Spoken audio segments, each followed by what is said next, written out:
Welcome back to clean news UP. चलिए देखते हैं उत्तर प्रदेश की 25 फटाफट बड़ी खबरों को। इससे पहले आप न्यूज को कहां से देख रहे हैं हमें कमेंट में बताना बिल्कुल ना भूलें। साथ ही हमारे फेसबुक पेज को भी फॉलो करें। फेसबुक पेज का लिंक डिस्क्रिप्शन में दिया गया है। योगी सरकार का तोहफा, प्रदेश में वरिष्ठ पत्रकारों को मिलेगी पेंशन। मिली जानकारी के अनुसार योगी सरकार सूबे के वरिष्ठ पत्रकारों के लिए पेंशन योजना बनाने की तैयारी कर रही है। बता दें कि यूपी सरकार ने उन राज्यों से विवरण मांगा है जहां इस प्रकार की योजना चल रही है। मीडिया रिपोर्ट्स की अगर बात करें तो ये पेंशन योजना उन पत्रकारों के लिए होगी जिनकी उम्र 60 वर्ष से ज्यादा होगी। हालांकि इस योजना के लिए और कौन सी गाइडलाइंस होंगी, सरकार ने अभी उसकी जानकारी साझा नहीं की है। यूपी में 15 ITI में ड्रोन के 4 कोर्स शुरू। प्रदेश के 29 राजकीय औद्योगिक प्रशिक्षण संस्थानों में न्यू एज कोर्स के तहत 7 व्यवसायों के 12 कोर्सेज का संचालन होगा। इससे हर वर्ष 7,938 प्रशिक्षार्थी प्रशिक्षण प्राप्त करेंगे। व्यावसायिक शिक्षा और कौशल विकास राज्य मंत्री कपिल देव अग्रवाल संस्थानों के अनुदेशकों के प्रशिक्षण के लिए आयोजित कार्यक्रम को संबोधित कर रहे थे। प्रादेशिक स्टाफ प्रशिक्षण एवं शोध केंद्र में एक कार्यक्रम में उन्होंने बताया कि ड्रोन में 4 कोर्सेज की शुरुआत हुई है, जिसमें हर वर्ष 3,240 परीक्षार्थी प्रशिक्षण प्राप्त करेंगे। मेडिकल कॉलेजेस, सुपर स्पेशलिटी अस्पतालों में 52,000 पदों पर होगी बम्पर भर्ती। सरकार अपनी राजकीय मेडिकल कॉलेजेस और सुपर स्पेशलिटी अस्पतालों में जल्दी 52,000 पदों पर भर्तियां करेगी। इसमें से 10,000 नए शैक्षणिक और गैर शैक्षणिक पद सृजित करेगी। इसे कैबिनेट ने मंजूरी दी है। वर्ष 2021 में 45,127 पदों पर भर्ती की मंजूरी दी जा चुकी है। साथ ही 2,000 डॉक्टर्स की भी भर्तियां होनी है। इस तरह कुल 57,127 पदों पर भर्तियां होंगी, जिनमें से 5,000 पदों पर भर्ती प्रक्रिया पूरी कर ली गई है। छात्रवृत्ति के लिए डेट बढ़ी। समाज कल्याण विभाग ने 10वीं पास छात्रों को छात्रवृत्ति पाने के लिए आवेदन लेने की तिथि बढ़ाकर 13 सितंबर कर दी। विशेष सचिव समाज कल्याण रजनीश चंद्र ने इस संबंध में शासनादेश जारी कर दिया। शासनादेश में कहा गया कि शैक्षिक सत्र 2022-23 के लिए प्रदेश और इससे बाहर पढ़ने वाले छात्र छात्राओं को छात्रवृत्ति देने के लिए डेटाबेस तैयार कराया जा रहा है। प्रदेश में स्थित मान्यता प्राप्त शिक्षण संस्थाएं छात्रों का नाम मास्टर डेटाबेस में शामिल करते हुए भेजेंगी। योगी सरकार ईंट भट्टों को फिर से देगी कोयला। कोयले की आसमान छूती कीमतों से परेशान ईंट भट्टों को बड़ी सौगात मिली। उत्तर प्रदेश लघु उद्योग निगम 8 साल बाद एक बार फिर से कोयले की आपूर्ति करेगा। उम्मीद है कि इससे ईंटों की कीमतें भी कम होंगी और लोगों के घर बनाने के सपने को सपोर्ट मिलेगा।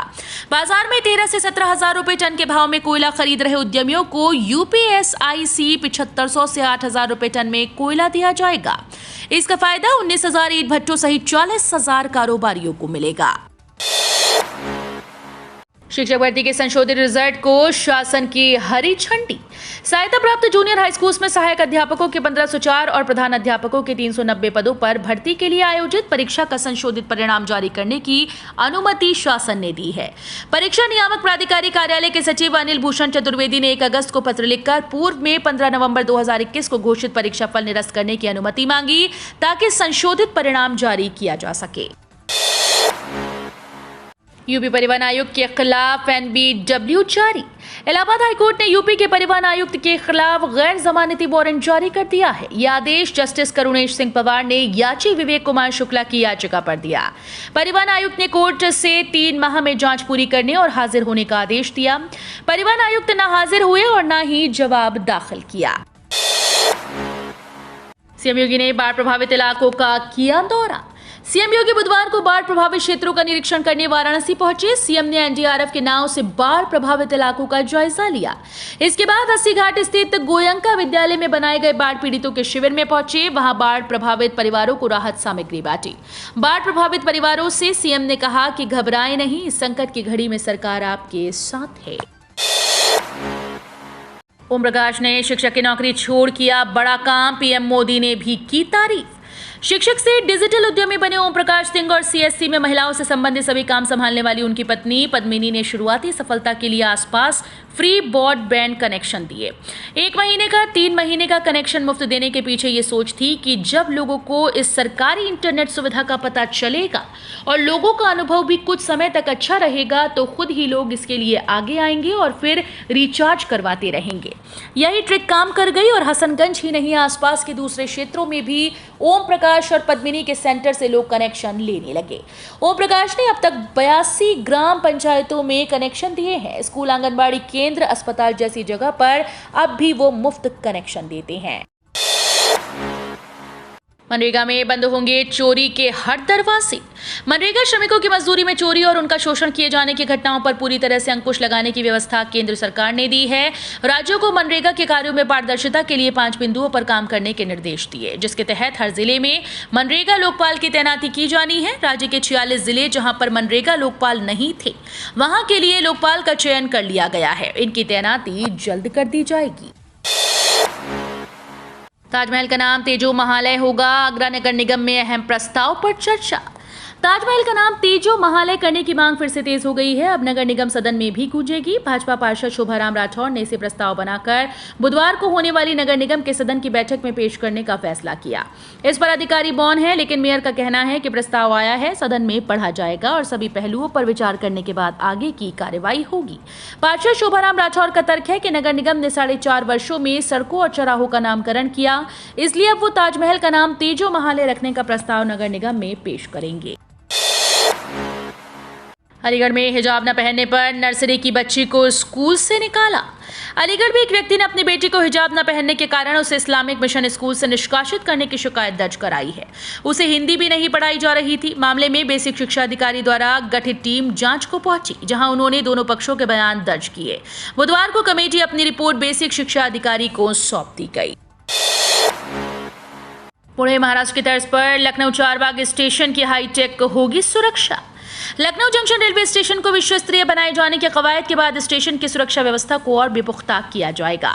इसके लिए रेलवे पुलिस बल 8 करोड़ रुपए खर्च करेगा। इससे स्टेशन की निगरानी ड्रोन के साथ करने के यात्री स्टेशन और ट्रेन के संचालन पर अत्याधुनिक तरीके से नजर रखी जाएगी। पुणे और महाराष्ट्र की तर्ज पर पूर्वोत्तर रेलवे के आरपीएफ ने रेलवे स्टेशन पर सुरक्षा व्यवस्था का खाका तैयार किया है। बरसाना में राधाष्टमी मेले में 2 सितंबर से बंद होगा वाहनों का प्रवेश। बरसाना में राधाष्टमी मेले की तैयारियों को मंदिर प्रबंधन और अलग अलग विभाग अंतिम रूप देने में जुट गए हैं। इसका असर भी दिखने लगा है। प्रमुख मार्ग और मंदिरों पर आकर्षक सजावट की है। साफ सफाई शुरू हो गई। कस्बे में 2 सितंबर की रात से वाहनों का प्रवेश बंद कर दिया गया। राधाष्टमी पर आने वाले यात्रियों की सुविधा के लिए लाडली जी मंदिर में रिसीवर संजय गोस्वामी ने बैरिकेडिंग कराई है। वहीं मंदिर पर आकर्षक विद्युत सजावट की गई। सीसीटीवी कैमरे लगवाए गए हैं। गिरीश चंद्र यादव बोले, राहुल गांधी जैसा हो गया है अखिलेश यादव का हाल। सपा प्रमुख अखिलेश यादव के बयान पर राज्य मंत्री स्वतंत्र प्रभार गिरीश चंद्र यादव ने तंज कसा है। उन्होंने कहा है कि सपा प्रमुख विधानसभा चुनाव में मिली करारी हार के बाद बहक गए। उनका दिमागी संतुलन बिगड़ गया है और इसका असर उनके बयानों में नजर आ रहा है। वो उत्तर प्रदेश में बीते 5 वर्षों में आए बदलाव को जानबूझकर महसूस नहीं कर रहे। दरअसल मंगलवार को अखिलेश यादव पार्टी कार्यालय में कमल किशोर कठेरिया की एक किताब का विमोचन कर रहे थे। तब उन्होंने कहा कि भारत जैसा सामाजिक भेदभाव दुनिया में कोई नहीं है। सीएम योगी आदित्यनाथ के खिलाफ आपत्तिजनक ट्वीट करने वाला शख्स गिरफ्तार। उत्तर प्रदेश के मुख्यमंत्री योगी आदित्यनाथ के खिलाफ सोशल मीडिया पर कथित रूप से आपत्तिजनक ट्वीट करने के आरोप में एक व्यक्ति को गिरफ्तार किया गया। पुलिस ने इस मामले में नरही थाना इलाके के कोट मझरिया गांव निवासी सुरेंद्र यादव को गिरफ्तार किया। यादव ने सोमवार को ट्विटर पर मुख्यमंत्री योगी आदित्यनाथ के खिलाफ कथित तौर पर आपत्तिजनक पोस्ट की थी। एनसीआरबी की रिपोर्ट में भी योगी का दावा सही, साल भर में सिर्फ एक दंगा। यूपी विधानसभा चुनाव के दौरान सीएम योगी आदित्यनाथ लगातार इस बात का प्रचार करते दिखे थे कि उनके शासनकाल में राज्य में दंगे नहीं हुए और कानून व्यवस्था दुरुस्त रही। उनके इस दावे की पुष्टि नेशनल क्राइम रिकॉर्ड ब्यूरो के डेटा से भी होती है। एनसीआरबी के डेटा के मुताबिक राज्य में 2021 में एक ही दंगा हुआ, जो महाराष्ट्र, राजस्थान जैसे बड़े राज्यों के मुकाबले काफी कम है। सबसे ज्यादा 100 दंगे झारखंड में हुए। इस डेटा को लेकर यूपी के एडिशनल डीजीपी प्रशांत कुमार ने कहा कि इसकी वजह यह है कि राज्य में गैंगस्टर और माफियाओं के खिलाफ सख्त एक्शन लिया गया है। 23,085 क्लर्क, चपरासी सहित विभिन्न पदों पर 10वीं पास के लिए भर्ती। रोजगार की तलाश कर रहे तमाम युवाओं के लिए रोजगार का एक और अवसर आया है। इस अवसर का लाभ उठाकर आप नौकरी प्राप्त कर सकते हैं। एनवीएस यानी नवोदय विद्यालय समिति ने तमाम अभ्यर्थियों के लिए नवोदय विद्यालय रिक्रूटमेंट 2022 का नोटिफिकेशन जारी कर दिया, जिसके लिए अभ्यर्थी आवेदन कर सकते हैं। अखिलेश यादव का नया वर्जन और बीजेपी मॉडल पर सपा। उत्तर प्रदेश की सियासत में सपा 111 विधायकों के साथ भले ही मुख्य विपक्षी दल हों, लेकिन 2024 की चुनावी राह उसके लिए काफी मुश्किल भरी है। शिवपाल यादव से लेकर ओम प्रकाश राजभर तक अलग हो चुके हैं, तो आजमगढ़ और रामपुर सीट भी हाथ से निकल गई। इस बात को बखूबी समझते हुए सपा प्रमुख अखिलेश यादव ने 2024 के लोकसभा चुनाव के लिए अपनी चाल और अंदाज ही नहीं बल्कि अपने मोहरे और दांव भी बदल दिए हैं। बीजेपी के फॉर्मूले से बीजेपी को मात देने के कवायद में अखिलेश यादव इन दिनों जुट गए हैं।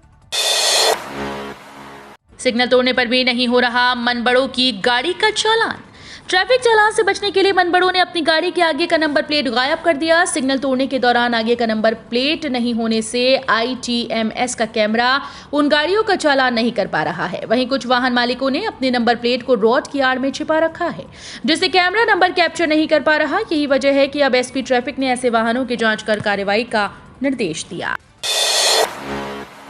केंद्र यूपी सरकार के हलफनामे से हाईकोर्ट असंतुष्ट। इलाहाबाद हाईकोर्ट ने ज्ञानवापी मंदिर मस्जिद विवाद में यूपी सरकार और केंद्र सरकार की ओर से दाखिल हलफनामे को सही नहीं माना। प्रदेश शासन के अपर मुख्य सचिव गृह और केंद्र सरकार के संस्कृति मंत्रालय से महानिदेशक आर्कियोलॉजिकल सर्वे ऑफ इंडिया के माध्यम से व्यक्तिगत हलफनामा दाखिल करने का निर्देश दिया। यह आदेश न्यायमूर्ति प्रकाश पाड़िया ने दिया। कोर्ट ने कहा कि राष्ट्रीय महत्व का मामला है और राज्य व भारत सरकार के हलफनामे को स्केची ठहराया है। PPF सुकन्या समृद्धि योजना में निवेश करने वालों के लिए खुशखबरी। सरकार सितंबर तिमाही में SSY और PPF की ब्याज दर में बदलाव की तैयारी करने जा रही है। इसका सीधा फायदा छोटी बचत योजनाओं में निवेश करने वाले निवेशकों को होगा। रिकॉर्ड स्तर पर चल रही महंगाई, बैंकों की ब्याज दर में बढ़ोतरी होने के बीच सरकारी बचत योजनाओं पर पहले से ज्यादा ब्याज मिलने की उम्मीद है। सरकार की तरफ से किए गए बदलाव को 1 अक्टूबर से लागू कर दिया जाएगा। खतरे के निशान से ऊपर बह रही गंगा में दुगनी रफ्तार से घटाव शुरू। वाराणसी में गंगा के जलस्तर में शुरू हुआ घटाव अब दुगनी रफ्तार से हो रहा है। फिलहाल गंगा खतरे के निशान से ऊपर बह रही हैं। 1 सेंटीमीटर से शुरू हुआ घटाव बुधवार को 2 सेंटीमीटर प्रति घंटे पर आ गया। हालांकि इस बीच बारिश ने लोगों की परेशानी बढ़ा दी। बाढ़ के कारण घर की छतों और शिविरों में रह रहे लोगों की मुश्किलें बारिश के कारण बढ़ गईं। बनारस में बुधवार सुबह से रुक रुक कर बारिश हो रही है। पानी पार्क और सीवर को लेकर बेहतर सुविधाएं करने जा रही है योगी सरकार। योगी सरकार ईज ऑफ लिविंग के अनुसार सुविधाएं और बेहतर करने जा रही है। इसकी गारंटी दी जाएगी कि उनकी सुविधाएं बेहतर होंगी। इसलिए निकाय के द्वारा दी जाने वाली सभी सुविधाएं ऑनलाइन की जाएंगी। इससे लोग घर बैठे जान सकेंगे कि उनको कौन कौन सी सुविधाएं मिल रही हैं। स्थानीय निकाय निदेशक नेहा शर्मा ने इसके लिए निकायों से सुविधाओं संबंधी सभी जानकारियां निकायवार मांगी। ईज ऑफ लिविंग में तय मानक के अनुसार सुविधाएं दी जाएंगी। केंद्र और राज्य सरकार भारी भरकम बजट खर्च कर इन सुविधाओं को बेहतर करा रही है। स्थानीय निकाय निदेशालय अब यह पता लगाना चाहता है कि जो मानक तय किए गए हैं। यूपी बोर्ड के छात्रों के लिए बड़ी राहत। कक्षा 9 और 11 के रजिस्ट्रेशन के लिए बढ़ी तारीख। यूपी बोर्ड में प्रवेश लेने वाले छात्रों के लिए राहत भरी खबर है। यूपी बोर्ड ने कक्षा 9 और 11 में दाखिला लेने वाले छात्र छात्राओं के रजिस्ट्रेशन की तारीख 10 सितंबर बढ़ा दी है।